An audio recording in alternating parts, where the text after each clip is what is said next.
आए हुए सभी परमात्माओं को मेरा नमस्कार। हमारी भारतीय संस्कृति में अध्यात्म का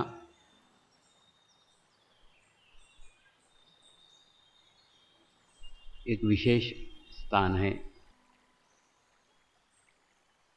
और भारतीय संस्कृति की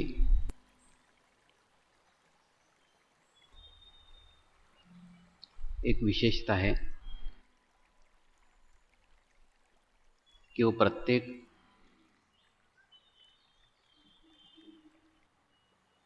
मनुष्य मात्र के लिए जुड़ी हुई है। प्रत्येक मनुष्य मात्र का विचार किया गया है। प्रत्येक मनुष्य के उत्क्रांति के लिए प्रयत्न किया गया है, प्रयास किया गया है।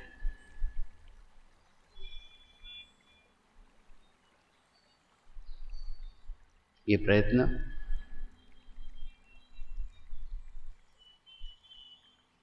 दो तरीके से हो रहे थे, दो क्षेत्रों में हो रहे थे, दो मार्गों में हो रहे थे। उन दो क्षेत्रों में से एक क्षेत्र समाज में रहकर जन जागृति का कार्य करना, समाज में रहते हुए लोगों को एक अच्छी दिशा में प्रेरित करना, एक स्थिति के लिए प्रेरित करना, एक मुकाम के लिए प्रेरित करना, ये मार्ग हमारे पूर्वजों ने अपनाया था और भक्ति मार्ग के द्वारा, जप और जाप के द्वारा आत्मशुद्धि के लिए हमें प्रेरित किया था। और धीरे धीरे क्रमबद्ध तरीके से, लयबद्ध तरीके से हमारी इसमें प्रगति होती रही। लेकिन वे भी जानते थे कि ये मार्ग पूर्णत्व का मार्ग नहीं है, पूर्णत्व के दिशा में चला गया कदम है, पूर्णत्व की दिशा में बढ़ा हुआ कदम है, पूर्णत्व नहीं है। पूर्णत्व इसलिए नहीं है क्योंकि वो उचित समय, जो पूर्णत्व प्राप्ति का समय है, वो समय अभी दूर है, समय अभी बाकी है। वो उचित समय आए बिना पूर्णत्व की प्राप्ति नहीं हो सकती।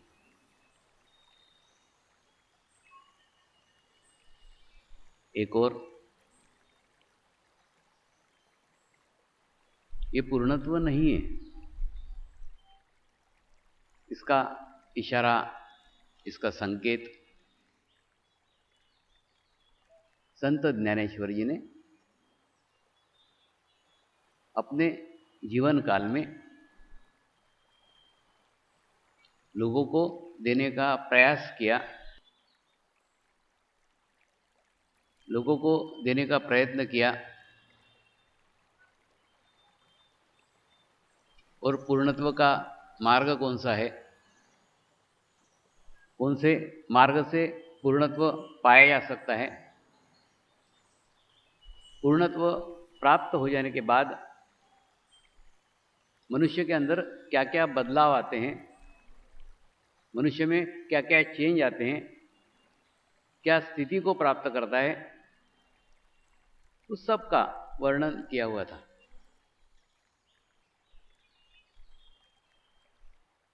लेकिन पूर्णत्व कैसे प्राप्त किया जाता है इसके बारे में कोई संकेत नहीं था, इसके बारे में कोई जानकारी नहीं थी।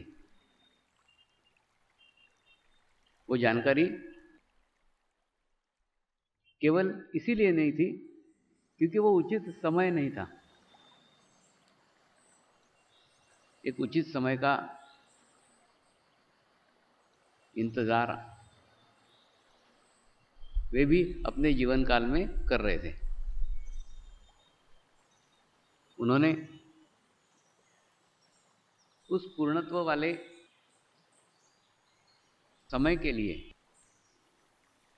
एक संकेत भर दिया था कि आज से 800 साल के बाद एक ऐसा समय आने वाला है जिस समय मनुष्य पूर्णत्व को प्राप्त करेगा।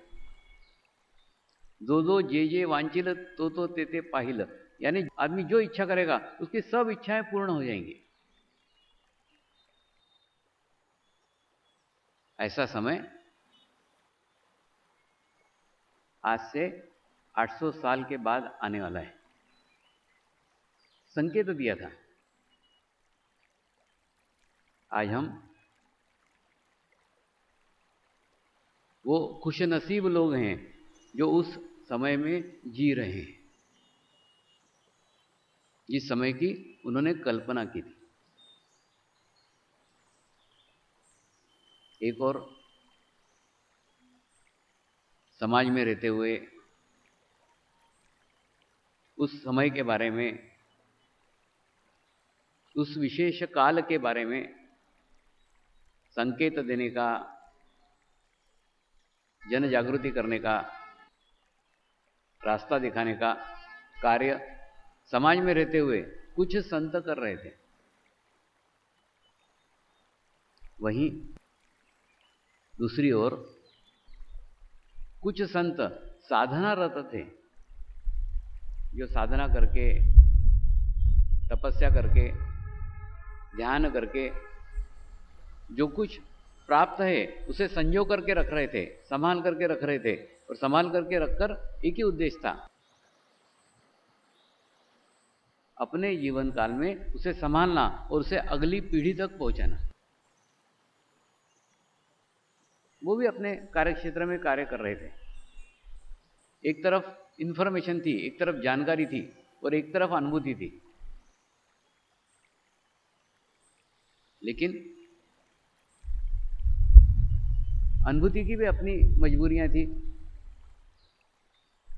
एक गुरु अपने जीवन काल में केवल एक ही शिष्य को अनुभूति करा सकता था, वो शिष्य फिर अगले शिष्य को चला रहा था। अनुभूति का ज्ञान, अनुभव का ज्ञान सार्वजनिक नहीं हुआ था, सामान्य मनुष्य तक नहीं पहुंचा था, सर्व सामान्य तक नहीं पहुंचा था।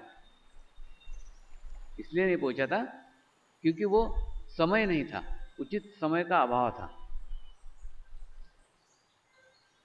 वो उचित समय आने के बाद वो ज्ञान समाज तक पहुंच पाया है। उसी ज्ञान को समाज में बांटने का, समाज में प्रसार करने का कार्य मुझे मेरे गुरुदेव ने सौंपा है।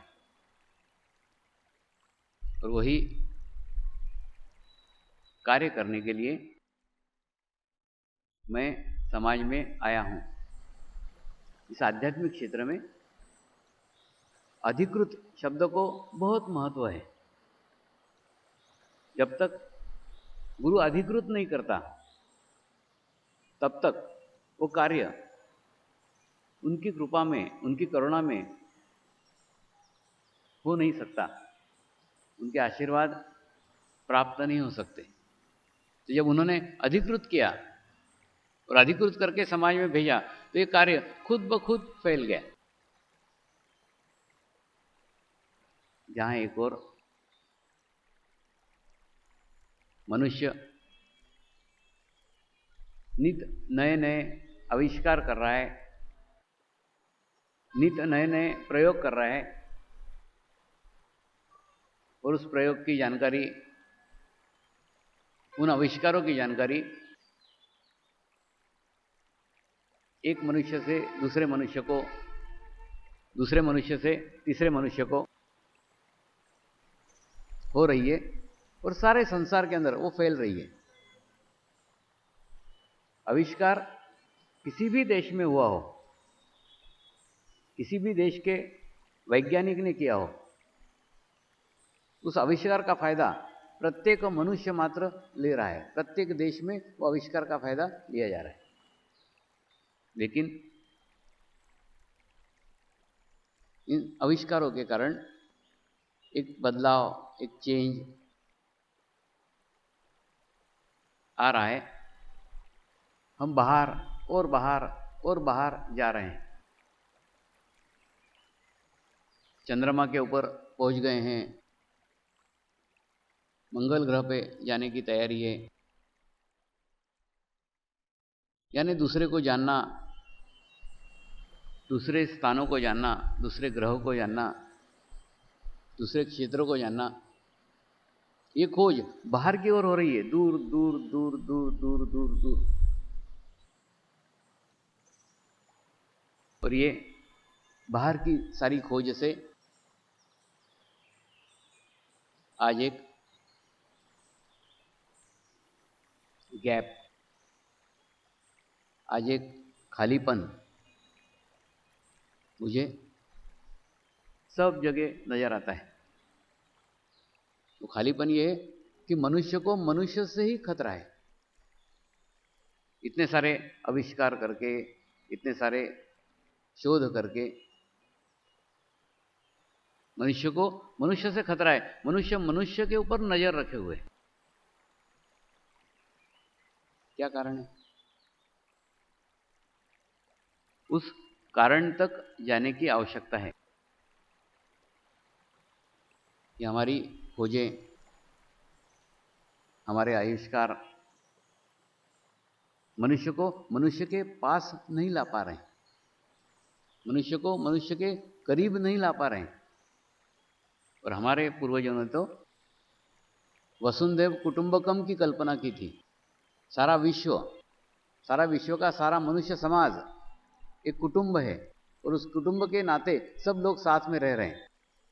तो ऐसा कुछ भी वातावरण हमें आज विश्व में नहीं दिख रहा है। तो जिस प्रकार इस तरफ खोज हो रही है, ठीक उसी प्रकार दूसरी ओर भी खोज हो रही है। सदैव ये ध्यान रखा करो, कहीं पे भी एक तरफा खोज नहीं होती।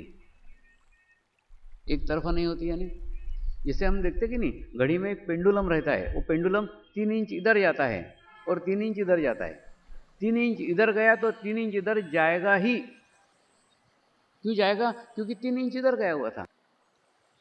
ठीक इसी प्रकार से जब बाहर की ओर खोजें चल रही है, बाहर की ओर आविष्कार चल रहे हैं, बाहर की ओर प्रगति चल रही है, बाहर की ओर प्रोग्रेस चल रही है, उतनी ही तेजी से भीतर की ओर भी प्रक्रिया चल रही है, भीतर की ओर भी खोज चल रही है, भीतर की ओर भी आविष्कार हो रहे हैं।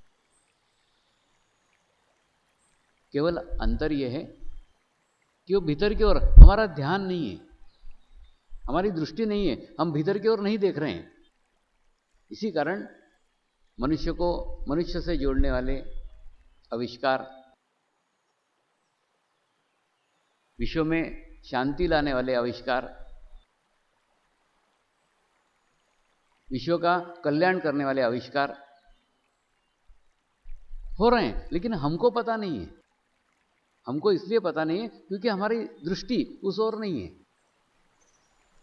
अगर आप उस ओर दृष्टि डालेंगे तो आपको भी वो आविष्कार का पता चलेगा, वो रास्तों का पता चलेगा, वो मार्ग का पता चलेगा।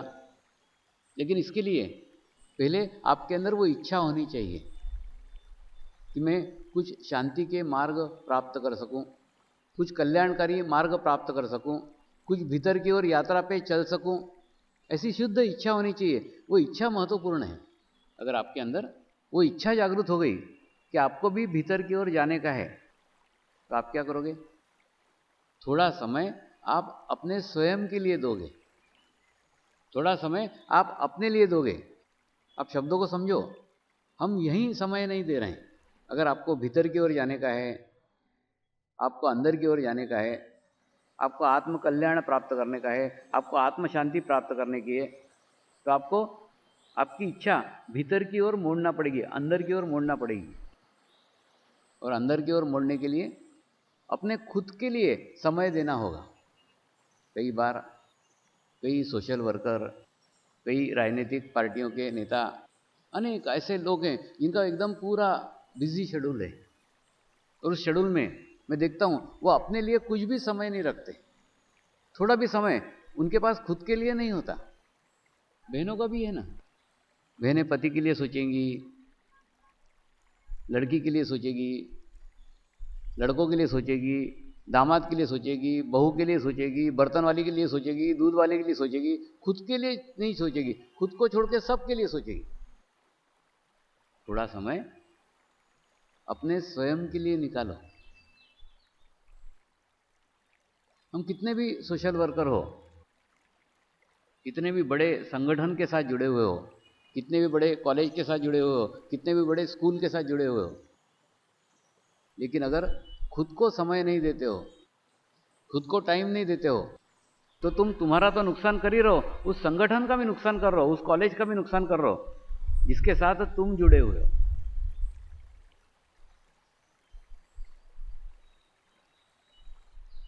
ऐसे ही एक बहुत बड़े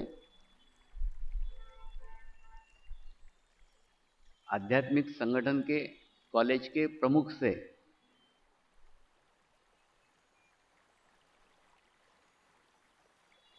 मेरी जब वार्ता हुई तो अपना दर्द, अपनी व्यथा उन्होंने व्यक्त की। ये सब कुछ कार्य हो रहा है, लेकिन मेरे को मेरे लिए ही समय नहीं है, मेरे लिए ही टाइम नहीं है। मैंने उनको बताया, ऐसा करके आप आपका भी नुकसान कर रहे हो, आपके संगठन का भी नुकसान कर रहे हो, आपके कॉलेज का भी नुकसान कर रहे हो।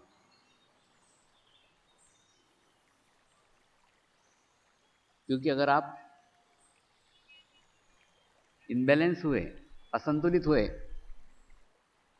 तो आपकी कार्य करने की क्षमता कम हो जाएगी, और कार्य करने की क्षमता कम हो जाएगी तो तुम्हारा भी नुकसान है, तुम्हारे संगठन का भी नुकसान है, तुम्हारे कॉलेज का भी नुकसान है, सभी तो नुकसान ही नुकसान है।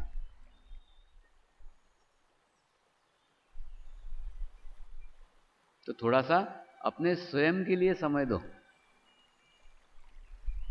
थोड़ा सा आप अपने लिए समय दो, और यही समय जीवन के अंतिम क्षण तक तुम्हारे साथ में आएगा। अपने लिए खुद इन्वेस्टमेंट करो। हम क्या करते हैं? अपने लिए छोड़ करके सबके लिए करते हैं। उनको बताया थोड़ा टाइम अपने लिए दो, थोड़ी देर एकांत में रहो, अपने आत्मा के साथ रहो, अपने आप साथ रहो।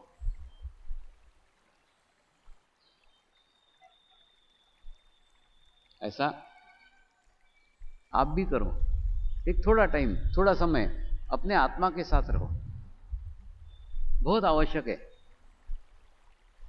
आप ध्यान करके, मेडिटेशंस करके अपने आत्मा तक पहुंच सकते हो।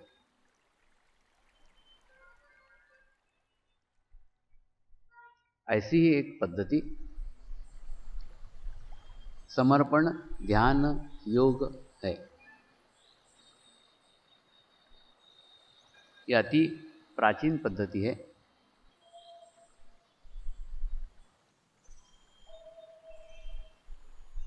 ये हिमालय में 800 साल से एक समय केवल एक ही व्यक्ति के पास थी।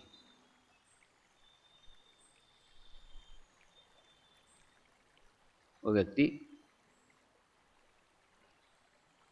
अपना शरीर छोड़ने के पूर्व अपने किसी प्रिय शिष्य को वो सौंप के जाता था। वो धरोहर है। और धरोहर उन्होंने एक से दूसरे को, दूसरे ने तीसरे को ऐसे संभालते संभालते संभालते संभालते 800 साल तक उस समय के लिए रखी, जो उपयुक्त समय में उसका वितरण होने वाला था। वो प्रत्येक मनुष्य मात्रा तक पहुंचने वाली थी, उसका विकेंद्रीकरण होने वाला था। उतने 800 साल तक उन्होंने भी संभाल करके रखा।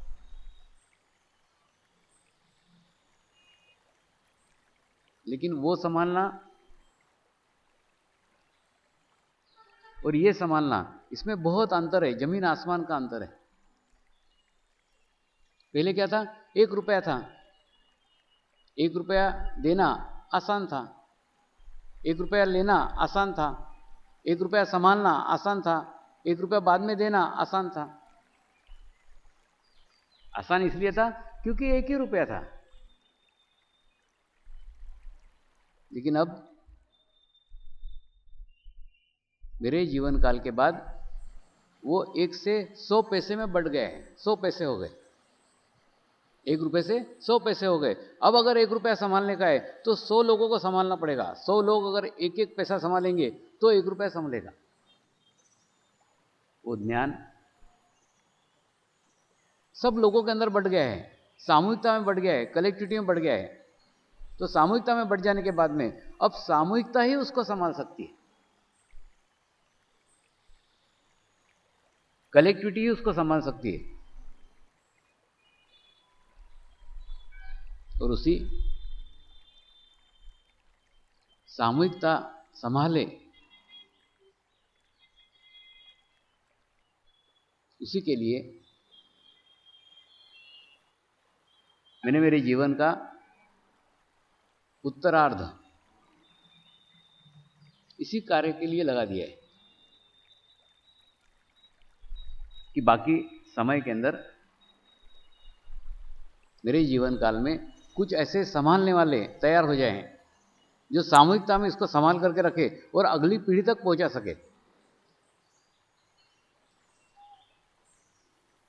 तभी मैं मेरे कर्तव्य में से मुक्त होऊंगा। मुझे भी मेरे गुरु को गुरु दक्षिणा देने की है। तो गुरु दक्षिणा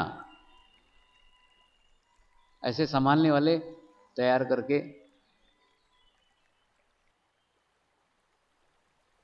लेने की है। तेरा तुझको अर्पण, वैसी कुछ मेरी स्थिति है। सौराष्ट्र के ही शिव बाबा से वो अनुभूति मुझे प्राप्त हुई थी और सौराष्ट्र के ही साधकों को वो बांटने की शुरुआत मैं कर रहा हूँ। जिसे ये बांटने का विचार आया, उसी के साथ साथ सौराष्ट्र का दौरा भी निश्चित हो गया। ये ऊपर के प्लानिंग्स देखो कितने अच्छे हैं, ऊपर के आयोजन कितने अच्छे हैं, कहाँ जाना चाहिए, कहाँ होना चाहिए, कौन सी उपयुक्त जमीन है।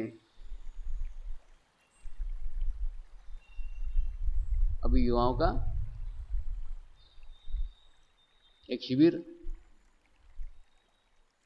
पोरबंदर में लेकर मैं यहाँ आ रहा हूँ। वहाँ युवा लोगों ने प्रश्न किया, स्वामी जी आप बोलते हो आप बांटना चाहते हो, हम उसके लिए तैयार भी है, लेकिन उसके लिए योग्यता क्या है, क्या क्वालिफिकेशन है? एजुकेशन का क्या स्तर होना चाहिए, शिक्षा का क्या स्तर होना चाहिए। मैंने उनको एक शब्द में बता दिया, मेरे को कुछ एजुकेशन नहीं चाहिए, केवल समर्पित भाव चाहिए, बाकी सब खुद ब खुद आ जाएगा।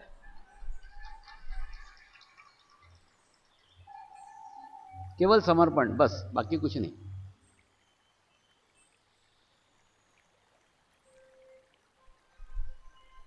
तो एक समर्पण का भाव आप अपने अंदर लाओ, तो गुरु की शक्तियां जैसे आपके माध्यम से बहना चालू हो जाएगी। आपसे भी अच्छे पढ़े लिखे लोग, आपसे भी अच्छे अच्छे लोग, आपसे भी अच्छे एजुकेटेड लोग आपके लिए कार्य करेंगे। मुझे एमकॉम के अंदर मैनेजमेंट में सिखाया गया था कि अपने से भी अच्छे लोगों से कार्य कराने करना मैनेजमेंट है।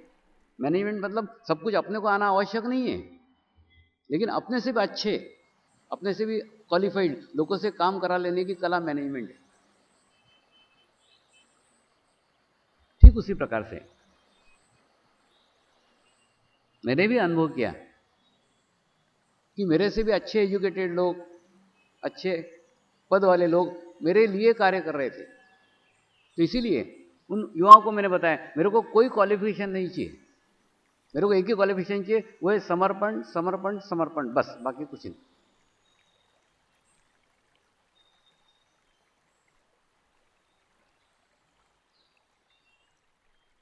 समर्पण शब्द के अंदर ही बहुत बड़ा रहस्य छुपा हुआ है।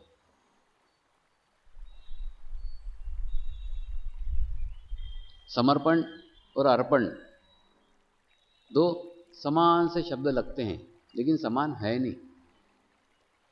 अर्पण यानी अपने पास जो कुछ है उसमें से कुछ अर्पित कर देना, दे देना। और समर्पण यानी अपना सब कुछ दे देना, पूर्ण दे देना, तन मन धन सब दे देना, कि अपना बाकी कुछ रहा ही नहीं जाए, अपना अस्तित्व ही समाप्त कर देना, अपने आइडेंटिटी समाप्त कर देना।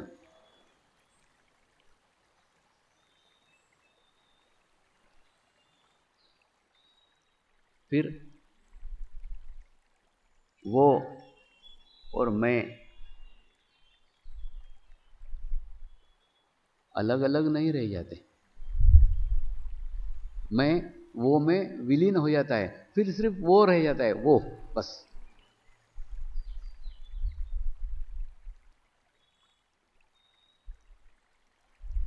परमात्मा मय हो जाना, परमेश्वर से पूर्ण एक रूपता स्थापित कर लेना, यही समर्पण है, पूर्ण समर्पण है।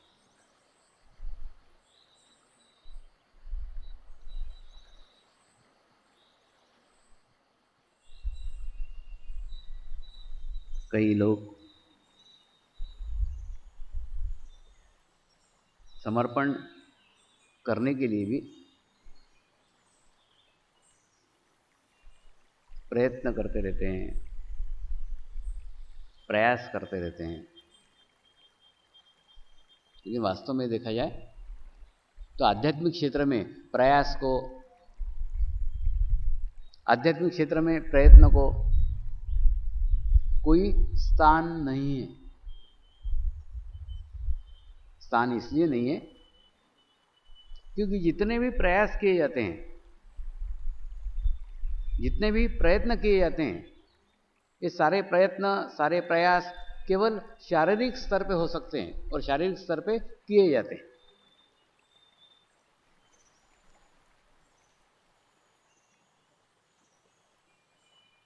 आत्मिक स्तर पे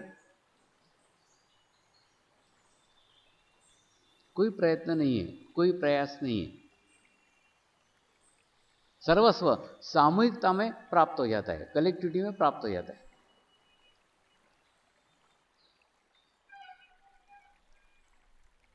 तो समर्पण करना यानी कहां समर्पण करना? सामूहिकता में समर्पण करना, कलेक्टिविटी में समर्पण करना। अपने आप को समर्पित करने के लिए अपने से बड़ी सामूहिकता चाहिए, अपने से बड़ी कलेक्टिविटी चाहिए, और कलेक्टिविटी में ही समर्पित किया जा सकता है, और समर्पण से ही चित्त शुद्धि हो सकती है। हम 50% अच्छे हैं, हम 50% बुरे हैं, तो हम हमको कैसे सुधार सकते हैं? हम चाहें कि हम अपने आप को सुधार लें, मैं भी चाहूँ मैं अपने आप को सुधार लूँ, सुधार सकता हूँ क्या? नहीं सुधार सकता। इसलिए नहीं सुधार सकता क्योंकि मैं 50% अच्छा हूँ, 50% खराब हूँ।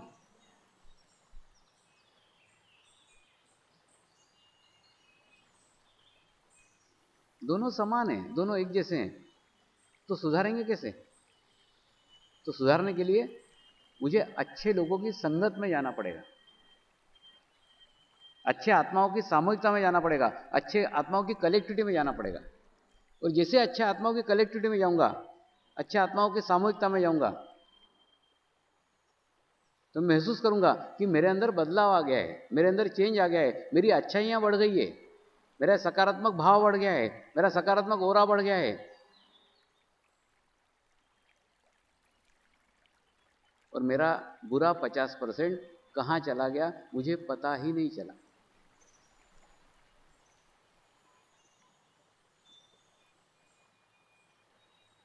सब कुछ सानिध्य के ऊपर निर्भर है। आप किनके सानिध्य में रहते हो,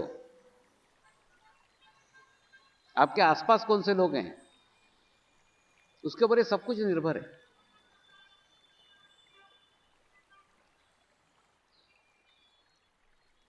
कई बार बड़े बड़े महाशिविर होते हैं, महाशिविर में मैं साधकों को बोलता हूं, आप प्रचार करो, आप प्रयास करो, केवल पहले दिन लोग आए, बस इतना, प्रथम दिन आना चाहिए, बस बाकी दिन उनको बोलो अच्छा लगे तो आओ, नहीं तो मत आना, लेकिन पहले दिन जरूर आमंत्रित करो। प्रत्येक को बोलो शिविर का पहला दिन अवश्य अटेंड करो। तो कोई भी साधक जब पहले दिन अटेंड करता है ना, उसके बाद में बाकी के 7 दिन वो खुद ब खुद आ जाता है। आपको भी अनुभव हुआ हो कि एक दिन आने के बाद में 7 दिन कैसे आ गए मालूम नहीं, उनको पूछो टाइम नहीं था तेरे पास, नहीं पता नहीं क्या, हम इधर आया था, आ गया, कैसे आ गया उसको भी नहीं मालूम, लेकिन वो आ जाता है। पहले दिन आने के बाद में बराबर 7 दिन आता है और 8वें दिन शिविर अटेंड करता है। ये चमत्कार कैसे होता है, उसका रहस्य आज मैं आपको बता दूं। क्या होता है, हमारे अंदर ही हम दो हैं। हमारे अंदर शरीर बहुत बड़ा है और आत्मा एकदम छोटी सी है, एकदम नन्ही सी। वो बोलती हुई बेचारी आवाज भी करती है, लेकिन छोटा सा आवाज करती है। तो हम शरीर के अधीन आत्मा हैं और आत्मा के ऊपर उसका पूर्ण प्रभाव रहता है, और इच्छा करके भी वो सब कुछ नहीं कर सकती जो उसे करना चाहिए, जो उचित है। तो क्या होता है, जैसे सवेरे सवेरे 4 बजे उठ करके मैं बोलता हूँ ध्यान करो, 4 बजे मेडिटेशंस करो, तो अंदर की आत्मा बेटा ये छोटे से कुत्ते के पिल्ले जैसे रहती है, ची ची ची ची करती है। 4 बजे उठ जा, 4 बज गए, स्वामी जी ने कहा था 4 बजे ध्यान करने का है। वो शरीर बड़ा कुत्ता रहता है ना, वो बोलता सो जा, तेरे से ध्यान व्यान नहीं होगा, सो। तो बड़े कुत्ते के अधीन वो छोटा पिल्ला हो जाता है और आदमी 8 बजे तक सोते रहता है।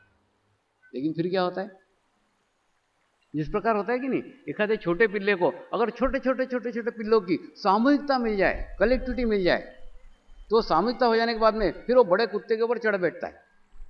ठीक वैसा ही होता है शिविर के अंदर। पहले दिन आता है मनुष्य, पहले दिन आता है और अंदर की जो आत्मा रहती है ना, वो पहले दिन उसको छोटे छोटे पिल्लों की, हजारों लाखों लोगों की कलेक्टिविटी मिल जाती है, और कलेक्टिविटी मिल जाने के बाद में वो बड़े कुत्ते पे हावी हो जाती है। तो आत्माओं का जो प्रभाव है फिर शरीर के ऊपर हो जाता है, और दूसरे दिन शरीर की इच्छा हो न हो, शरीर आना चाहे न आना चाहे, आत्मा उसको पकड़ करके ले ही आती है। तो आत्मा के अधीन शरीर हो जाता है। किस कारण, कैसे होता है? सामूहिकता के कारण, आत्माओं के सामूहिकता के कारण, आत्माओं के कलेक्टिविटी के कारण आत्मा के अधीन शरीर हो जाता है। और आत्मा के अधीन शरीर होना, यही समर्पण ध्यान योग का उद्देश्य है। आपके भीतर का परमेश्वर, आपके भीतर का परमात्मा जागृत हो जाए, जग जाए, और उसके अधीन आप हो जाओ। और वो आपका गुरु हो जाए, आप आपके ही गुरु हो जाओ। फिर आपको परमात्मा खोजने के लिए, परमेश्वर खोजने के लिए बाहर जाने की आवश्यकता ही नहीं है। सारी भीतर की यात्रा आपकी शुरू हो जाएगी। भीतर से आनंद आना शुरू हो जाएगा, भीतर से सुख मिलना चालू हो जाएगा, भीतर से ज्ञान मिलना चालू हो जाएगा। भीतर का ज्ञान वो ज्ञान है जो आत्मा आपके भीतर रहकर, आपके अंदर रहकर आपको प्रदान करते रहती है। भविष्य में होने वाली घटनाओं का संकेत देती रहती है। जीवन में आने वाली समस्याओं के प्रति जागरूक करते रहती है। इस वर्तमान समय में क्या करना चाहिए, क्या नहीं करना चाहिए, किसके साथ रहना चाहिए, किसके साथ नहीं रहना चाहिए, ये सब ज्ञान, सब नॉलेज आपको आपके ही भीतर से प्राप्त होते रहता है। इस जीवन में आपको अगर ज्ञान प्राप्त हो सकता है, इस जीवन में अगर आपको नॉलेज प्राप्त हो सकता है, तो वो केवल आपकी आत्मा ही आपको दे सकती है। बाकी आप पुस्तकों में जितना भी पढ़ोगे वो सारी इन्फॉर्मेशन होगी। आप पुस्तकों में जितना भी पढ़ोगे वो सब जानकारी होगी, वो केवल जानकारी है, ज्ञान नहीं है। ज्ञान आपके भीतर से है, आपके अंदर से है। क्या करना चाहिए, क्या नहीं करना चाहिए, वो आपके भीतर की अंतरात्मा जागरूक हो जाए और आपकी आत्मा का नियंत्रण आपके शरीर के ऊपर हो जाए, आप आत्मा के अधीन हो जाओ, यही पूर्ण समर्पण है। समर्पण एक ही शब्द के अंदर आप उस परमपिता परमेश्वर से एकाकार हो जाते हो। उसके बाद में कोई दूसरा भाव आपके भीतर नहीं होता। आपके ही भीतर का परमात्मा, आपके ही भीतर का परमेश्वर जागरूक हो जाता है। और जागरूक होने के बाद में आप ही महसूस करते हो कि आप ही के भीतर अनुभूति हो रही है, अनुभव हो रहा है, ज्ञान की प्राप्ति हो रही है। ऐसा ही पूर्ण समर्पण आपको प्राप्त हो सकता है। और समर्पण के लिए केवल एक ही क्वालिफिकेशन चाहिए, समर्पण के लिए केवल एक ही योग्यता चाहिए, वो है भावपूर्ण स्थिति। अब आपके भीतर कितना भाव जगाने में सफल होते हो, उसी के ऊपर इस मार्ग में आपकी प्रगति संभव है। आध्यात्मिक क्षेत्र में बुद्धि को, प्रयत्न को, शरीर को कोई स्थान नहीं है। इसलिए सब प्रयत्न छोड़ करके अपूर्ण रूप से अपने अंदर भाव को जागरूक करो और संपूर्ण समर्पण की स्थिति प्राप्त करो। यही पूर्ण समर्पण है।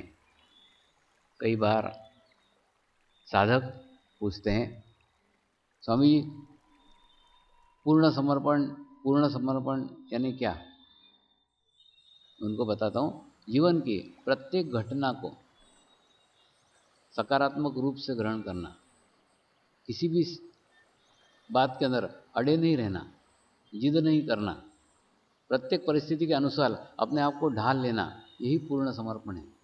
जीवन में कोई भी कोना पकड़ करके मत बैठो, कोई भी एक कोने पे पकड़ करके मत बैठो। अगर आपने पकड़ के रखा कि यही कोना है, यहीं पे मुझे जाने का है, यही मुझे पहुंचने का है, यही होना चाहिए, तो अगर परिस्थिति में ये नहीं हुआ, ये परिस्थिति के अनुकूल नहीं हुआ, तो आपको कभी इधर जाना पड़े तो बहुत बड़ी यात्रा करना पड़ेगी, क्योंकि यहाँ से वहाँ तक जाना पड़ेगा। आपने कोना पकड़ करके रखा था ये, और आपको जाना पड़ा वहाँ, तो इतनी बड़ी यात्रा आपको करना पड़ी। और अगर ये कोना पकड़ कर बैठा कि ऐसा ही होना चाहिए, मुझे यही चाहिए, यही मेरा लक्ष्य है, तो अगर ये नहीं मिला तो आपको वहाँ से यहाँ तक के यात्रा करना पड़ेगी। तो जीवन में मध्य में रहो, जीवन में बीच में रहो, बीच में रहो। अगर आपको इधर जाना पड़े तो इधर चले आओ, इधर जाना पड़े तो इधर चले आओ। कई बार साधक अपने व्यवहारिक जीवन के लक्ष्यों को प्राप्त करने के लिए, अपने निजी स्वार्थों को प्राप्त करने के लिए ध्यान का प्रयोग करते हैं, ध्यान का उपयोग करते हैं, प्रार्थना का सहारा लेते हैं, लेकिन ये भी पूर्ण समर्पण नहीं है। आपकी प्रार्थना ऐसी होना चाहिए, हे गुरुदेव आपके इच्छानुसार हो, ये हो ये भी मत बोलो, ये नहीं हो ये भी मत बोलो, आप कुछ भी इच्छा मत रखो, हो भी रखो मत, नहीं भी मत रखो, बीच में रहो, मध्य में रहो। हुआ तो भी ठीक, नहीं हुआ तो भी ठीक। तो अपनी इच्छा से प्रार्थना को बांधो मत। प्रार्थना अपने आत्मा का शुद्ध भाव है, उसको एकदम शुद्ध स्थिति में रखो, एकदम पवित्र स्थिति में रखो। अपनी इच्छाओं से उसको लपेटो मत, बांधो मत। हो सकता है कि थोड़े क्षण के लिए वर्तमान परिस्थिति के अनुसार आपको लग रहा है कि ये उचित है, लेकिन वो दीर्घ काल में उचित नहीं होगा। तो परमेश्वर को मालूम है, परमात्मा को मालूम है कि क्या उचित है और क्या अनुचित है। आपके जीवन में अनुचित कुछ घटित ही नहीं हो सकता, सब उचित ही उचित होगा, विश्वास रखो। और इसी विश्वास के साथ प्रार्थना करो, आपके इच्छा अनुसार हो। आपकी प्रार्थना इतनी विभक्त होनी चाहिए, किसी से भी जुड़ी हुई नहीं, कोई भी अट्टहास नहीं, कोई भी जिद नहीं, ऐसा ही होना चाहिए, ऐसे कुछ भी मत करो। ऐसा अगर समर्पण लाने में आप जीवन में सफल होते हो तो बहुत सारी परेशानियां, बहुत सारे प्रॉब्लम, बहुत सारी समस्याएं हमारे जीवन की ऐसे ही कम हो जाएंगी। कई समस्याएं, सिर्फ हम उस समस्या से जुड़े हुए हैं, समस्या को पकड़े हुए हैं, ऐसा ही होना चाहिए, यही मेरा लक्ष्य है, ऐसा करके उसको पकड़ के बैठे हुए हैं। उसी कारण एक असंतुलन, उसी कारण एक उद्वेग अपने बीच में निर्माण हो रहा है। इस सबको दूर करके अपने शांति को प्राप्त करो, अपनी सामूहिकता को प्राप्त करो, अपनी कलेक्टिविटी को प्राप्त करो। तो सामूहिकता आपको प्रत्येक दुर्घटना में सुरक्षा प्रदान करेगी, प्रत्येक स्थान में आपको सुरक्षा प्रदान करेगी। गत वर्ष मैंने गोवा का दौरा किया। जीवन में कभी प्रेस कॉन्फ्रेंस नहीं ली, लेकिन गोवा में सब पत्रकार साधक हो गए थे, सब लोग ध्यान करने वाले थे। तो उनके इच्छा के लिए एक प्रेस कॉन्फ्रेंस ली गई, लेकिन अनुभूति होने के बाद में, ध्यान करने के बाद में पत्रकारों के भी प्रश्न बदल जाते हैं। उनके भी प्रश्न बहुत सुंदर, बहुत अच्छे होते हैं। सामान्यतः कोई भी साधक प्रश्न पूछता है तो प्रश्न मुझे हजारों लोगों ने पहले पूछा हुआ रहता है, कुछ नया नहीं रहता, उसके अंदर कुछ अलग से नहीं रहता है, सामान्य रहता है। लेकिन उस पत्रकार परिषद में एक प्रश्न मुझे पूछा गया जो मुझे प्रथम किसी ने पूछा था, पहली बार पूछा था। आज तक इसके पहले वो प्रश्न किसी ने भी नहीं पूछा था। वो प्रश्न ये था, पत्रकारों ने पूछा, स्वामी जी महाराष्ट्र में इतने किसान आत्महत्याएं कर रहे हैं, तो क्या समर्पण ध्यान से आत्महत्याएं रुक सकती है? तो ये प्रश्न मेरे लिए पहली बार था। थोड़ी देर शांत हुआ, शांत होके मैं इंतजार कर रहा था कि क्या उत्तर आ रहा है। जो उत्तर आया वो इस प्रकार से था कि जो मनुष्य आत्महत्या करता है, पहले वो अपने आप को अलग करता है, समाज से अलग करेगा, अपने आप को परिवार से अलग करेगा, और परिवार से अलग करके अपना अस्तित्व अलग करेगा, और अस्तित्व अलग करके बाद में उसको नष्ट कर देगा। मैंने बताया ना, 50% हम अच्छे हैं और 50% बुरे हैं। तो अपना अस्तित्व नष्ट करना बहुत आसान है। इसीलिए वो व्यक्ति पहले अपने अस्तित्व को अलग करता है, समाज से अलग करता है, रिश्तेदारों से अलग करता है, घर से अलग करता है, और उसके बाद में अलग करके फिर अपने अस्तित्व को नष्ट कर लेता है। तो ऐसा अस्तित्व नष्ट करके आत्महत्याएं होती है। लेकिन समर्पण ध्यान में वो साधक लाखों साधकों के साथ जुड़ा हुआ है, लाखों साधक उसके साथ में हैं, तो अलग करना भी चाहे तो भी अलग नहीं हो सकता। वो प्रयास भी करे कि मैं अलग हूं तो भी अलग नहीं हो सकता। तो जब वो सामूहिकता से अलग ही नहीं हो सकता, तो एक साथ लाखों लोग आत्महत्या नहीं कर सकते, इसलिए वो भी आत्महत्या नहीं कर सकता। इसलिए 8 साल हो गए समर्पण को, लाखों साधक हैं, आज तक किसी भी साधक ने आत्महत्या नहीं की है। इसलिए कह सकता हूं कि आत्महत्या इससे रुक सकती है। प्रत्येक साधक अनुभव करता है, मैं अकेला नहीं हूं, मेरे साथ लाखों सकारात्मक आत्माओं की सामूहिकता है, सकारात्मक आत्माओं की शक्ति है, अनुभव करता है। और उसी कारण उसे भी उसके जीवन में उसके अनुभव आते हैं कि केवल मैं मेरी बातें नहीं कर रहा हूं। आप प्रत्येक साधक को पूछो, प्रत्येक के साधक के पास अपने अपने अनुभव हैं, निजी अनुभव हैं, इतने सुंदर सुंदर अच्छे अच्छे अनुभव हैं। उसके पास एक एक पुस्तक लिख सके इतने अनुभव हैं।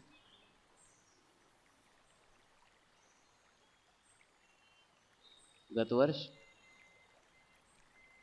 अचानक क्या हुआ पता नहीं, मेरी बहुत सालों से इच्छा थी कि जगन्नाथपुरी जाऊं, जगन्नाथपुरी जाऊं। बहुत दिनों से लग रहा था कि जगन्नाथपुरी जाना चाहिए। क्यों जाना चाहिए मालूम नहीं, लेकिन जिस दिन मैं नवसारी से जगन्नाथपुरी के लिए निकला, उसी समय एक तूफान भी निकला, और तूफान बिल्कुल मेरे साथ साथ साथ साथ साथ साथ। जैसे मैं जगन्नाथपुरी पहुंचा, वहां पे तूफान का संकेत आ गया था। सब रेडियो पे बज रहा था, टीवी पे बज रहा था, सब जगह पुलिस लगे हुए थे, पूरे समुद्र किनारे पे पुलिस ही पुलिस थी। तो वहां पे गया तो सब जैसे कर्फ्यू लगा हो ना, ऐसा वातावरण, एकदम शून्य का स्थिति, कुछ भी नहीं था। और तूफान बहुत जोर से आने वाला था, इतने जोर से आने वाला था कि 15 किलोमीटर तक के सारे गांव नष्ट कर देगा। तो वहां पे जो मछुआरे बैठे हुए थे, कुछ काम धंधा नहीं, बैठे रहते थे बेचारे दिन भर। तो उनको जाके मिला, यहां क्यों बैठे हो? बोले बाबा वो तूफान इतने जोर से आने वाला है, 15 किलोमीटर तक के सब गांव नष्ट कर देगा। मेरा गांव तो 10 किलोमीटर पे है, तो मेरा गांव तो नष्ट हो गई। तो मैं चाहता हूं मेरा गांव नष्ट होने के पहले मैं नष्ट हो जाऊं, इसलिए मैं आके किनारे पे बैठा हूं। क्योंकि गांव चला गया तो मैं रह के क्या करूंगा, मेरा तो कोई भी नहीं रहेगा। मेरे सब रिश्तेदार गांव में, इतने इनोसेंट, इतने अबोध लोग वहां के थे। मैं उनके साथ बैठता था, उनको धीरज बंधाता था। याद रखो, 2 तूफान एक साथ नहीं आते, मैं आ गया अब तूफान नहीं आएगा। तो उनको आश्चर्य हुआ, ऐसा कैसे हो सकता है? टीवी पे बता रहे हैं, रेडियो पे बता रहे हैं, ये झूठ है क्या? मैंने बोला देख ना, मैं भी यहां रहता हूं ना, देख क्या सच होता है। वो मानने को तैयार नहीं थे। वो बोलते कि बुढ़ा खुद मरेगा और सबको लेके मरेगा, जाओ ना। और मैं बोलता नहीं, मैं जाऊंगा नहीं, मैं तेरे साथ ही रहूंगा। तो उनके साथ में रहा, कुछ भी तूफान नहीं आया। उनके यहां तो छोड़ो, भारत में ही तूफान नहीं आया, वो बांग्लादेश की तरफ चला गया। तो जब तूफान चला गया तब उनको कुछ तो भी ट्यूबलाइट जली। ये बाबा कह रहा है कि नहीं आएगा, कितने विश्वास के साथ कह रहा था, और भागा नहीं आखिरी दिन तक, वो डटा रहा। तो उन्होंने पूछा आपने किस विश्वास के साथ बताया कि तूफान नहीं आएगा? मैंने उसको बताया तेरे को मैं दिख रहा हूं अकेला, मैं अकेला नहीं हूं, मेरे साथ लाखों साधकों की कलेक्टिविटी है, लाखों साधकों की सामूहिकता है। तो आज लाखों लोग तेरे जगन्नाथपुरी में आके बैठे हैं, सब थोड़ी मरने वाले हैं, और अगर मरने वाले होते तो हम नहीं आते। तो सकारात्मक ऊर्जा, सकारात्मक एनर्जी जहां स्थापित हो वहां नकारात्मक घटित ही नहीं हो सकता। अरे बाबा, प्रकृति के विरोध में कभी नहीं जाती। सिर्फ तुम प्रकृति से समरसता स्थापित कर लो तो प्रकृति से पूर्ण प्रोटेक्शन तुमको प्राप्त होगा ही। तुम तो बचोगे और आसपास के एरिया को बचाओगे। इसलिए आज भी केवल ये मैदान भर की कलेक्टिविटी नहीं है, केवल ये मैदान भर की सामूहिकता नहीं है, केवल इतनी ही लोग नहीं है। आज पूरे दुनिया के साधकों को मालूम है कि आज स्वामी जी राजकोट में हैं, आज राजकोट में कार्यक्रम हो रहा है, तो ऐसे लाखों साधकों की कलेक्टिविटी आज आपके साथ में है। चित्त से सब यही है। वैसे लाखों के साधकों का सामूहिकता का प्रभाव, कलेक्टिविटी का प्रभाव आज आप अनुभव कर सकते हो। तो समर्पण यानी अपने अस्तित्व को सामूहिकता में मर्ज कर देना। लेकिन समर्पण पूर्णतः होना चाहिए, पूर्ण भाव से होना चाहिए। देखिए, जैसे नर्मदा नदी अमरकंटक से बहती है और बहते बहते अमरकंटक के ही पहाड़ से एक बहुत बड़ा लकड़ा उस नर्मदा नदी में शामिल हो जाता है। नर्मदा नदी बहती है, वो भी बहता है, उसके साथ साथ बहता है, उसके प्रवाह में बहता है, उसकी गति से बहता है। नर्मदा नदी की जो गति है उसी गति से लकड़े की भी गति है। पानी कहीं नहीं रुकता, पानी कहीं नहीं अटकता, लकड़ा भी कहीं नहीं अटकता, लकड़ा भी कहीं नहीं रुकता, वो भी उसके साथ साथ बहता है। और नर्मदा नदी अपनी पूरी परिक्रमा करके अंत में भड़ोच में आके समुद्र को विलीन हो जाती है, समुद्र में विलीन हो जाती है। और जब नर्मदा नदी भड़ोच में विलीन हो जाती है तो ये लकड़ा भी समुद्र में विलीन हो जाता है।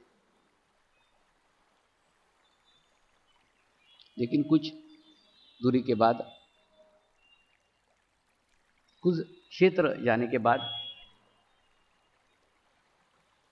नर्मदा नदी का कोई अस्तित्व नहीं रहता। नर्मदा नदी पूर्णतः समुद्र बन जाती है। फिर वहां जाके कोई नहीं बोलता कि नर्मदा है, वो बोलते समुद्र हो गया, सागर हो गया, विशालता प्राप्त हो गई, नदी को विशालता प्राप्त हो गई। नदी का उद्देश्य जो था समुद्र में मिलना, वो मिल गई, और मिलने के बाद में उसका अस्तित्व शून्य हो गया। लेकिन लकड़े का अस्तित्व शून्य नहीं हुआ, लकड़ा आज भी लकड़ा ही है। लकड़ा नर्मदा नदी में भी लकड़ा था, समुद्र में भी लकड़ा ही है।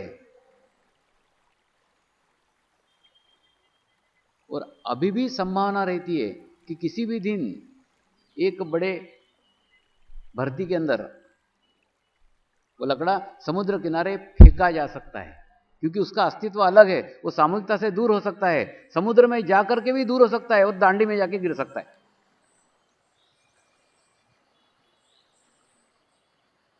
तो केवल उस लकड़े जैसी सामूहिकता मत रखो, उस लकड़े जैसा समर्पण मत रखो, नहीं तो सामूहिकता के साथ भी रहोगे, कलेक्टिविटी के साथ भी रहोगे, सबके साथ बहोगे भी, सबके साथ पहुंचोगे भी, और पहुंचने के बाद में भी निकाल करके फेंके जाओगे।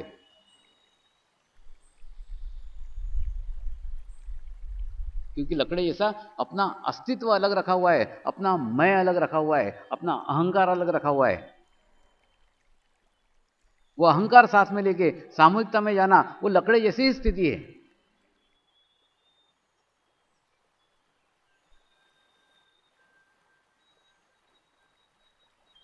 इसलिए अपने अहंकार को छोड़ करके, अपने अंदर के मैं को छोड़ करके, अपने अंदर के शरीर के अस्तित्व को छोड़ करके, अपने बुद्धि को छोड़ करके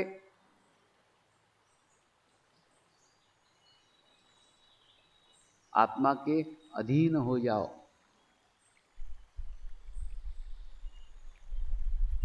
आत्मा के सानिध्य में चले जाओ। सानिध्य में चले जाने के बाद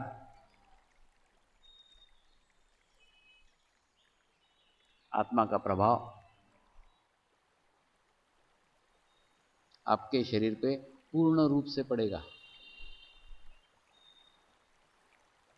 और आप समुद्र कहलाओगे, नदी कहलाओगे नहीं।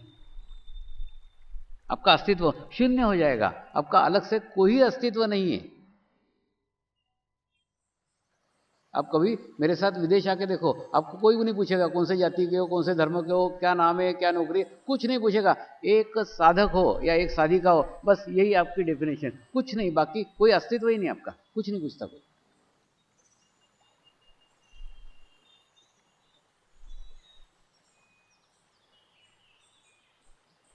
यानी बाहर के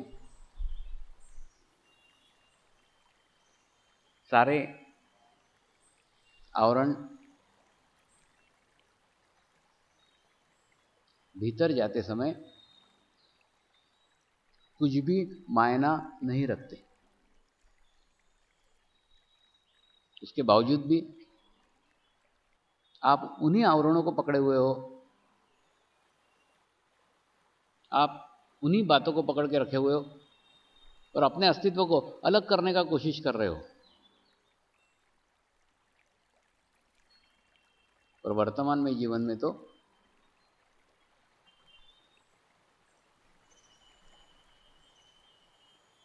सामूहिकता की बहुत अत्यधिक आवश्यकता है, बहुत आवश्यकता है, जितनी आज तक कभी नहीं रही।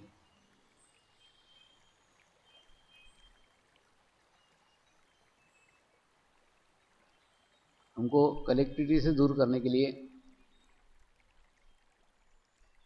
हमारे चित्त को कमजोर करने के लिए, हमारे चित्त को वीक करने के लिए जो घटनाएं आज हो रही है वो हमारे समय नहीं थी।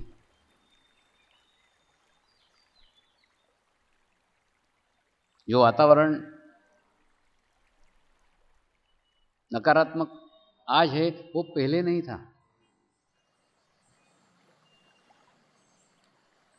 तो एक बड़ी सामूहिकता की, बड़े कलेक्टिविटी की, बड़े सकारात्मक भाव की बहुत आवश्यकता है। उसके साथ जुड़े रहना बहुत आवश्यक है।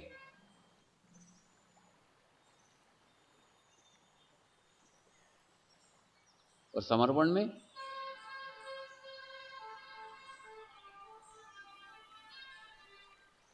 प्रगति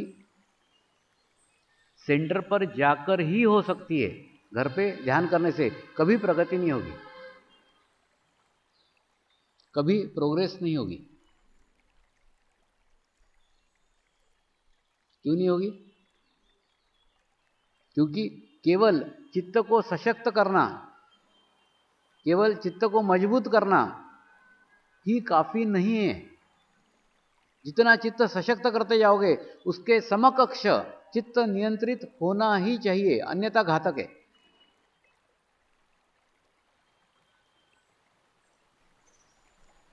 मैंने कई साधकों को देखा है, शिविर में आते हैं, अनुभूति को प्राप्त करते हैं और अनुभूति को प्राप्त करने के बाद सेंटर पे नहीं आते, घर पे ही ध्यान करते रहते हैं। 1 महीना, 2 महीना, 3 महीना, 4 महीना, 5 महीना, 6 महीना, अच्छे अच्छे अनुभव होते रहते हैं, अच्छी स्थिति बनती रहती है, चित्त सशक्त होते रहता है, चित्त स्ट्रांग होते रहता है।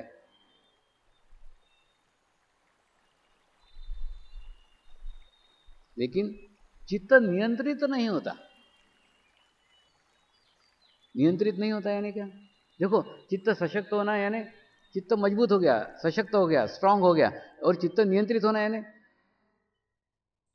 दूसरे के अंदर दोष देखना, इसके दोष देखना, उसके दोष देखना, उसके दोष देखना, वो बंद नहीं हुआ। आज भी चित्त सशक्त करके इसके दोष देख, उसके दोष देख, उसके दोष देख कर रहा है, तो क्या होगा? सबके दोष में का गंदगी ग्रहण कर लेगा। और गंदगी ग्रहण करके एक दिन ऐसा आएगा कि ये सशक्त चित्त भी एकदम कचरे का डब्बा आपको करना लगे। फिर 6 महीने बाद अचानक ध्यान का स्थिति समाप्त हो जाता है। फिर वो बताते, स्वामी जी 6 महीने तक तो बहुत अच्छा ध्यान का स्थिति रहा, बहुत अच्छी अच्छी अनुभूतियां आई, बहुत अच्छे अच्छे कार्य हुए, लेकिन बाद में अचानक ध्यान क्यों छूट गया? मैं उनको समझाता हूं, अरे बाबा, जैसे 20 के स्पीड से कार चला रहे हो तो कार का एक्सीडेंट होगा तो छोटा मोटा दुर्घटना होगा, लेकिन अगर 100 के स्पीड में कार चलाना सीख गया और अगर ब्रेक लगाते नहीं आए तो क्या होगा? बड़ा एक्सीडेंट होगा। ठीक उसी प्रकार से आप चित्त को तो सशक्त किए जा रहे हो, लेकिन नियंत्रण नहीं है ना। चित्त के सशक्त के साथ साथ नियंत्रण बहुत आवश्यक है। अगर नियंत्रण नहीं रहेगा तो घातक है। तो नियंत्रण कैसे होगा? नियंत्रण होगा सेंटर पे जाके ध्यान करने से, सामूहिकता में जाके ध्यान करने से। आप चित्त सशक्त करके थोड़ी शक्ति प्राप्त कर लोगे। उसके बाद में ऐसे कुछ साधक सेंटर पे आए रहेंगे, उनकी स्थिति अच्छी नहीं होगी तो आप में से ऊर्जा बहेगी और उन्हें चैतन्य का दान होगा। आपके माध्यम से चैतन्य का दान होगा, यानी आपके थोड़ी अच्छी स्थिति उनके अंदर वितरित हो जाएगी और उनको थोड़ी अच्छी स्थिति प्राप्त होगी। आपका चैतन्य कम होगा और उनको चैतन्य मिलेगा, आपके हाथ से चैतन्य का दान होगा। और जितना चैतन्य का दान आपके हाथ से होगा, जितना चैतन्य का माध्यम आप बनोगे, आपका पात्र धीरे धीरे धीरे धीरे धीरे धीरे बड़ा होते जाएगा, विकसित होते जाएगा, नियंत्रित होते जाएगा, सशक्त भी होगा और नियंत्रित भी होगा। वो कब होगा? जब आप ध्यान भी करोगे, चैतन्य भी ग्रहण करोगे और उसके बाद में उस चैतन्य का दान भी करोगे, वितरित भी करोगे, दूसरों को भी दोगे, दूसरे के लिए बांटोगे, दूसरे का बांटने का माध्यम बनोगे, पाइप बनोगे,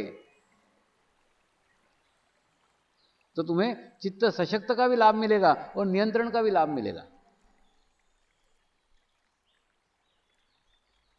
इसीलिए आप लाख चैतन्य दान करना चाहते हो, आप लाख चैतन्य देना चाहते हो, कोई ग्रहण करने वाला होना चाहिए ना।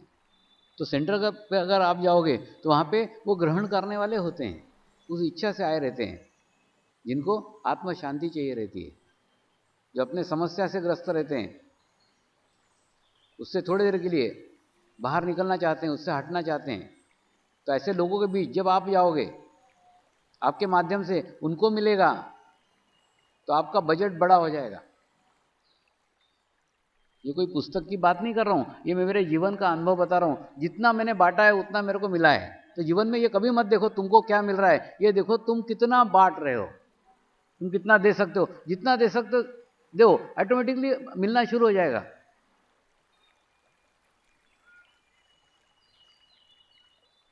तो पाने की इच्छा से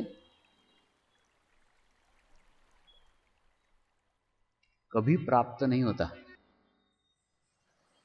देने की इच्छा से ही प्राप्त होता है। ये मेरे जीवन का अनुभव है। हिमालय में भी कई संत, कई महंत, कई सिद्ध योगी हिमालय में गए और हिमालय में जाके उस गौरी शंकर के शिखर तक पहुंचे। जिस शिखर तक पहुंचना उनका उद्देश्य था, उस शिखर पे पहुंचने के बाद वो शिखर के ही होकर रह गए, क्योंकि पाना चाहते थे,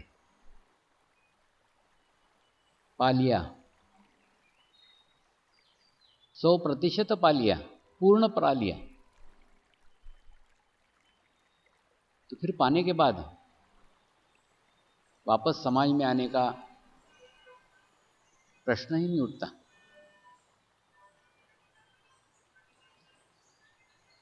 लेकिन मैं उस उच्च शिखर तक भी केवल इसी इच्छा से गया था कि जो भी वहां प्राप्त करूंगा वो आके समाज में उन आत्माओं को बांटूंगा जो वो पाना चाहते हैं।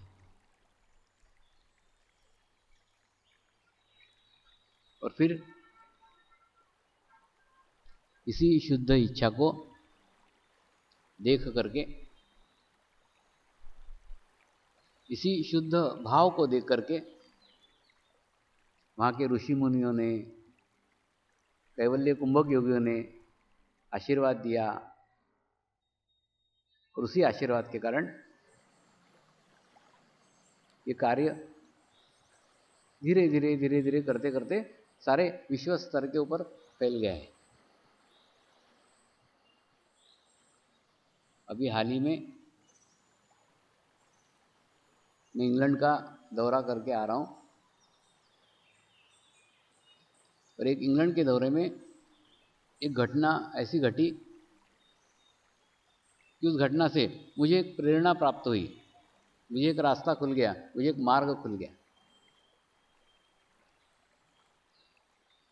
वहाँ पे एक साधक है जिनकी 3 फैक्ट्रियाँ हैं, वो तीनों फैक्ट्रियाँ बंद करके उन्होंने एक बहुत बड़े हॉल का निर्माण किया और वहाँ पे अपना सेंटर चलता है। और बाद में अभी जब मैं गया तो उन्होंने एक बहुत बड़ा फार्म हाउस खरीदा था, और फार्म हाउस खरीद करके बोले, स्वामी जी यहाँ पे मैं आश्रम बनाना चाहता हूँ। तो मैंने उनको एकांत में बुलाया, उनको समझाया, देखो एक प्रॉपर्टी तो तुमने समर्पण को दे ही दी है, अब दूसरी प्रॉपर्टी भी लेके दे रहे हो, तो इससे दोनों प्रॉपर्टी ब्लॉक हो जाएगी, इससे तुमको एक नए पैसे की भी आमदनी नहीं होगी। बोले, स्वामी जी मैंने तो इसी कार्य के लिए लिए। तो उन्होंने वो आश्रम के लिए पूरा फार्म हाउस सौंप दिया, और वहां सुंदर जगह आश्रम का निर्माण हो गया। तो उन्हीं की पत्नी को मैंने उस आश्रम का केयर टेकर नियुक्त किया, परमानेंट केयर टेकर वही रहेगी। तो उस घटना से मुझे एक प्रेरणा मिली कि स्थायी सेंटरों का निर्माण किया जाए। देखिए, ओट भी मेरे ही हैं, दांत भी मेरे ही हैं, दोनों मेरे ही हैं, तो ट्रस्ट भी मेरा ही है और साधक भी मेरे हैं। मुझे दोनों के दृष्टि से, दोनों के तरफ से सोचना पड़ता है। भाव में आकर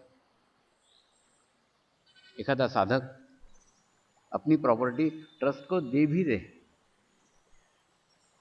लेकिन ये सोचता हूं आज ट्रस्ट ने ले ली, लेकिन कल अगर भविष्य में वो साधक के बच्चों को कुछ पैसे की आवश्यकता पड़ी तो ट्रस्ट मदद करेगा क्या? वो वापस दे सकता है क्या प्रॉपर्टी? नहीं। तो ऐसा कुछ रास्ता निकालो, ऐसा कुछ मार्ग निकालो कि प्रॉपर्टी उसी के नाम पे रहे, सिर्फ उपयोग ट्रस्ट करे। तो एक ऐसी योजना, स्थायी सेंटर की योजना अभी शुरू की है। उस स्थायी सेंटर में कोई भी साधक जिसके घर पे 50 लोग बैठ सके, इतना बड़ा हॉल है, तो साधक अपने घर पे स्थायी सेंटर खोल सकता है। भले उसके घर पे 5 साधक आते हो, धीरे धीरे करके वहां 5 के 50 हो जाएंगे। सिर्फ उसने एक परमिशन देना चाहिए ट्रस्ट को कि हम ये हॉल वापरने के लिए आपको दे रहे हैं। उसके बाद जब भी कभी वो चाहें तो 1 साल के नोटिस के ऊपर वो सेंटर खाली करा सकता है। अगर उसको उस प्रॉपर्टी को बेचने का है या और कोई उपयोग करने का है तो 1 साल के नोटिस के ऊपर उसको खाली करा सकता है। तो उससे क्या होगा? इससे ये होगा कि कार्य का विकास होगा, लोगों को स्थायी सेंटर्स मिलेंगे, और स्थायी सेंटर का प्रभाव कुछ अलग ही है। आप कभी बाबा धाम आए हो तो बाबा धाम में जो ध्यान कक्ष है, जो मेडिटेशन हॉल है, वो मेडिटेशन हॉल में वही गांव खेड़े के सब लोग आके ध्यान करते हैं, शाम को मेडिटेशंस करते हैं। कुछ नहीं, वही बहनें आती है, साफ सफाई करती है, शाम को आके ध्यान करते हैं, सब लोग चले जाते हैं। लेकिन उस हॉल में केवल समर्पण ध्यान होता है, बाकी कोई एक्टिविटी नहीं है। तो उसके कारण सतत एक ही प्रकार की ध्यान पद्धति को अपना करके वहां पे एक आभा मंडल बन गया है, वहां एक ओरा बन गया है। आप कभी भी जाओ, दिन में जाओ, दोपहर को जाओ, वहां जाके बैठो तो आपको एकदम शांत हो जाएंगे, सब विचार बंद हो जाएंगे। तो उसका प्रभाव वहां स्थायी रूप से हो गया है। तो ऐसे स्थायी सेंटर अगर आप आपके घर में खोलते हो तो वहां पे सामूहिकता रहेगी, कलेक्टिविटी रहेगी, और उस शांति का प्रभाव पूरे समय तक रहेगा। सिर्फ वो हॉल में नहीं, आपके पूरे घर में अनुभव होगा कि चैतन्य ही चैतन्य अनुभव होगा, और प्रॉपर्टी आपके नाम पे रहेगी। मेरे को प्रॉपर्टी बढ़ाने में कुछ भी इंटरेस्ट नहीं है, ट्रस्ट का प्रॉपर्टी बिल्कुल बढ़ाने। मैं चाहता हूं कार्य बढ़े, जितना कार्य का विकास हो, जितना कार्य बढ़े उतना ज्यादा अच्छा है। मैं भी सब ट्रस्टियों को, सहयोगियों को तैयार कर रहा हूं।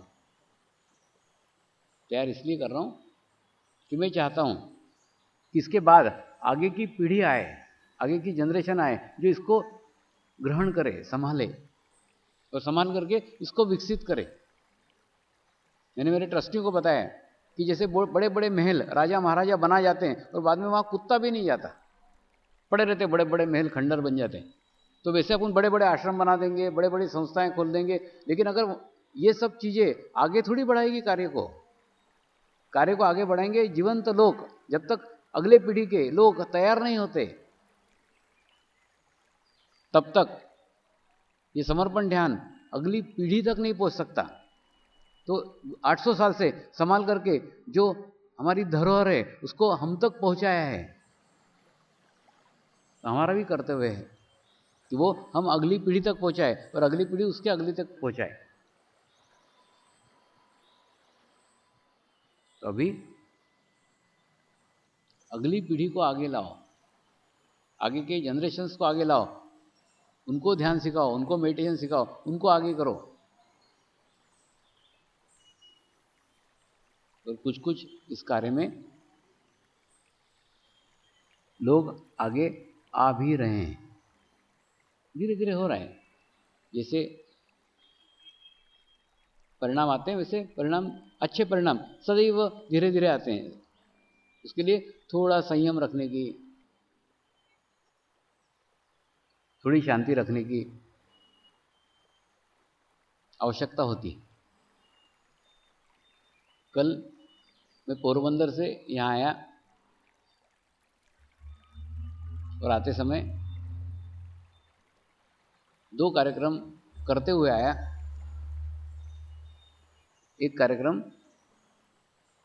पोरबंदर के एक महिला कॉलेज में संपन्न हुआ, सुबह 2 घंटे तक वो भी कार्यक्रम चला। एक बहुत बड़ा महिलाओं का संगठन वहाँ पर था, जो स्कूल कॉलेज चला रहे थे। तो उन्हें प्रोत्साहित करने के लिए 2 घंटे का वो कार्यक्रम दिया, क्योंकि मैं महसूस करता हूँ, क्योंकि स्त्री शक्ति जितनी संतुलित होना चाहिए, बैलेंस होना चाहिए, उतनी नहीं है। उसको आधार की आवश्यकता है, उसको मदद की आवश्यकता है। और स्त्री शक्ति को मदद करके हम उनके ऊपर कोई भी उपकार नहीं कर रहे हैं, कुछ भी एहसान नहीं कर रहे हैं, हम एहसान कर रहे हैं अपने ऊपर। आज समाज में एक असंतुलन है। जब तक वो संतुलन ठीक नहीं होता तब तक समाज भी संतुलित नहीं हो सकता। और ये मैं कह रहा हूं ऐसा नहीं, मेरे पहले भी कई लोग कह के गए और मेरे बाद भी कई लोग बोलेंगे, क्योंकि वो बहुत धीरे धीरे होने वाली प्रक्रिया है।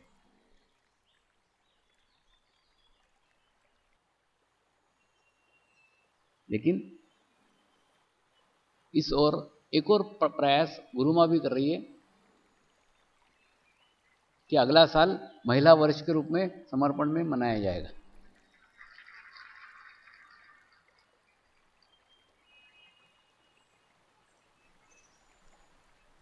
लेकिन इसके लिए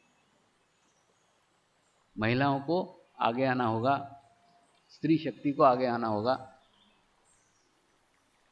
इसके अंदर जैसे मैंने बताया ना, इस साल के अधिकृत किया गया है, इस साल को अधिकृत किया गया है कि यह स्त्री शक्ति के लिए होगा। और आध्यात्मिक क्षेत्र में अधिकृत शब्द को बहुत बड़ा महत्व है।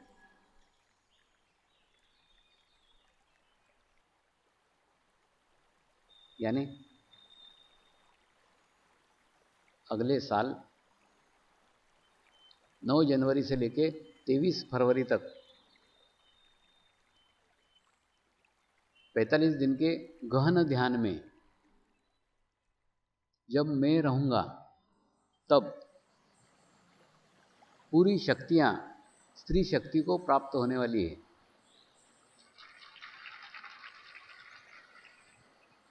क्योंकि उन्हीं के उत्कृष्ट के लिए, उन्हीं के उत्क्रांति के लिए ये ध्यान करने जा रहा हूं। एक थोड़ा सा उस गहन ध्यान के बारे में मार्गदर्शन आप लोगों को करना चाहता हूं।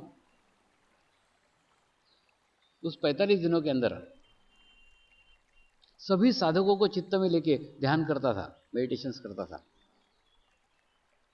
तो प्रत्येक साधक को 45 दिन में किसी न किसी दिन,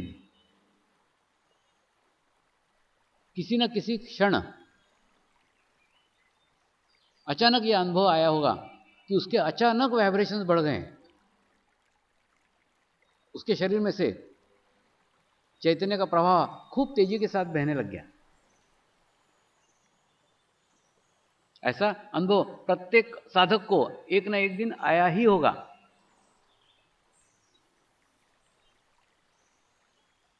सिर्फ अंतर यह रहा, कुछ साधक उसको पकड़ करके अथांग सागर के अंदर चले गए, यानी गहन ध्यान के बहुत उच्च अवस्था में चले गए।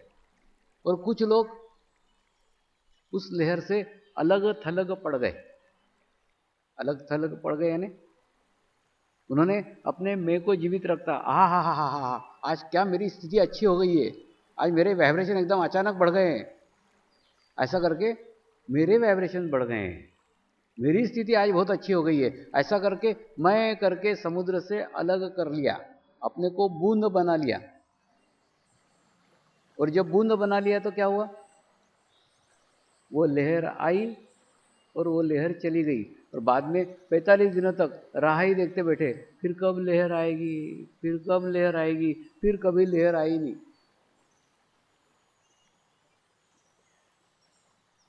ऐसी गलती आप बहनें इस साल न करें। कभी भी चैतन्य की अनुभूति प्राप्त हुई, अचानक चैतन्य बढ़ गया, अचानक वाइब्रेशंस बढ़ गए, तो कभी ये भाव मत लाना कि आज मेरी स्थिति बहुत अच्छी है, आज मैं ध्यान के उच्च अवस्था में हूं, आज मेरा ध्यान बहुत अच्छा लग गया है, इसी कारण मुझे बहुत अच्छे चैतन्य की अनुभूति हो रही है। क्योंकि ऐसा कह के, क्योंकि ऐसा समझ करके आप आपके अस्तित्व को सामूहिकता से अलग कर लेगी। जब कभी उन 45 दिनों में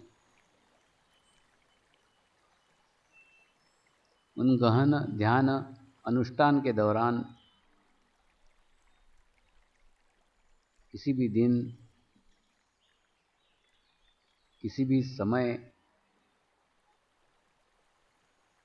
उस चैतन्य के लहर को अनुभव करो, तो उसी लहर को पकड़ लो। उसी लहर पे सवार हो जाओ और सवार होके भीतर समुद्र तक पहुंचो।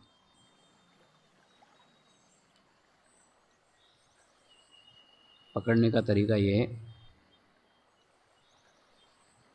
कि गुरुदेव आपकी करुणा में,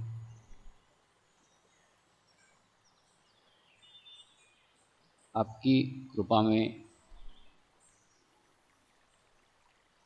आज ये चैतन्य की अनुभूति प्राप्त हुई है। ऐसी ही करुणा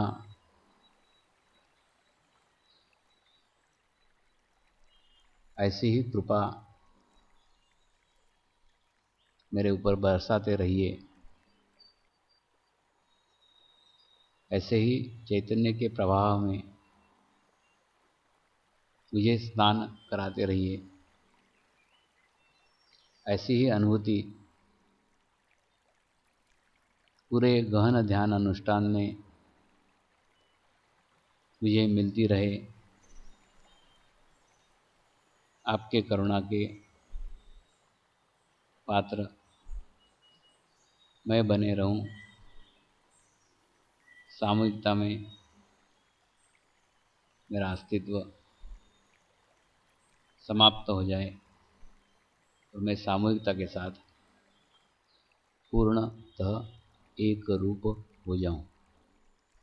ऐसा अपने भीतर भाव ला करके, भाव से भाव को जोड़ने का प्रयास करने का है। जो चैतन्य की लहरियां प्राप्त हुई, जो लहरियों से चैतन्य प्राप्त हुआ,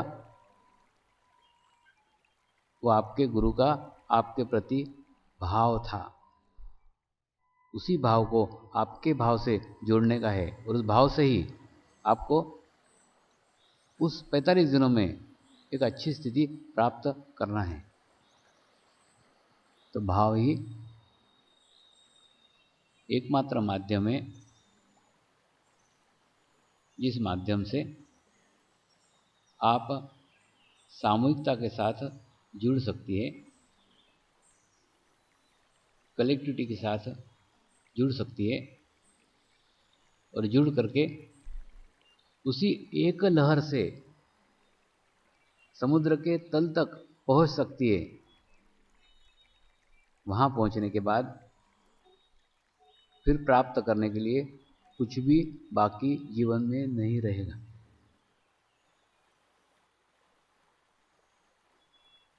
इसलिए स्त्री शक्ति के लिए अगला वर्ष एक चैतन्य का प्रवाह लेकर आने वाला वर्ष है। सारा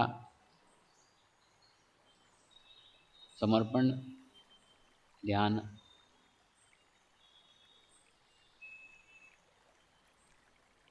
आप ही के ऊपर निर्भर है। आप ही की आराधना समर्पण ध्यान में साधक करते रहते हैं। आप ही साक्षात कुंडलिनी माँ हैं। केवल इस बात का एहसास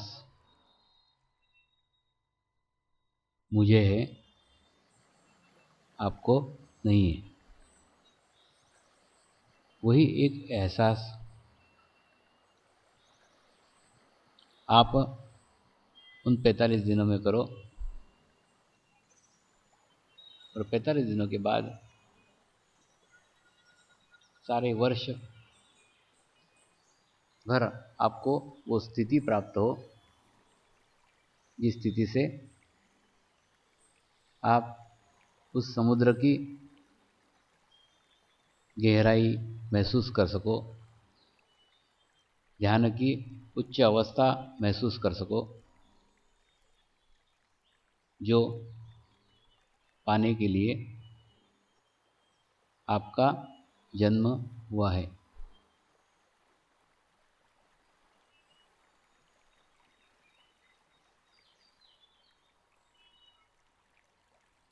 पोरबंदर से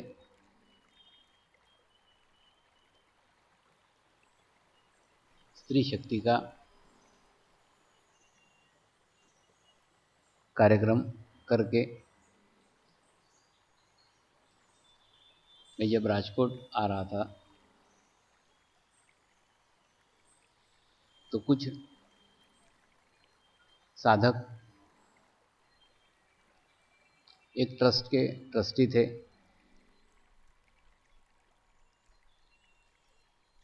और वो ट्रस्ट रास्ते में ही पड़ने वाली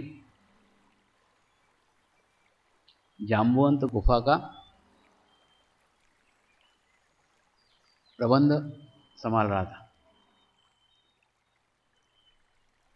तो उन लोगों ने प्रार्थना की, स्वामी जी थोड़े समय के लिए, थोड़ी देर के लिए जाम्बुवंत गुफा आकर आप जाइए।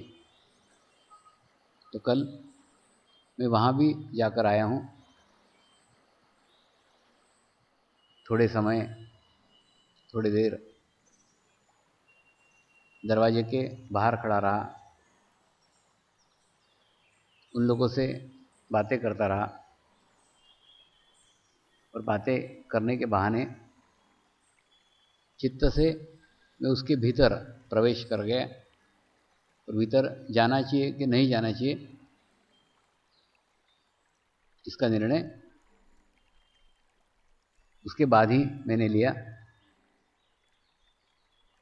तो एक छोटा सा जगह है, छोटा सा स्थान है, जहाँ से 3-4 मंजिल नीचे जाना पड़ता है। एकदम सीधी स्ट्रेट सीढ़ियाँ हैं, और नीचे जाकर के 5000 लोग बैठ सके इतनी बड़ी जगह है अंदर।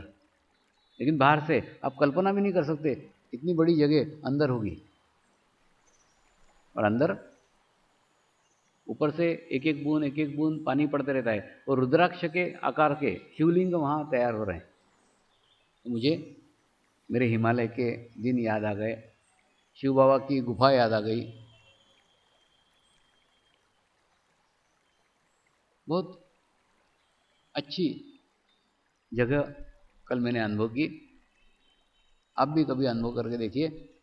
वहाँ अंदर जाके पूर्ण शून्य की स्थिति प्राप्त हो जाती है, सब विचार बंद हो जाते हैं, बहुत अच्छा लगता है, बाहर आने की इच्छा ही नहीं होती।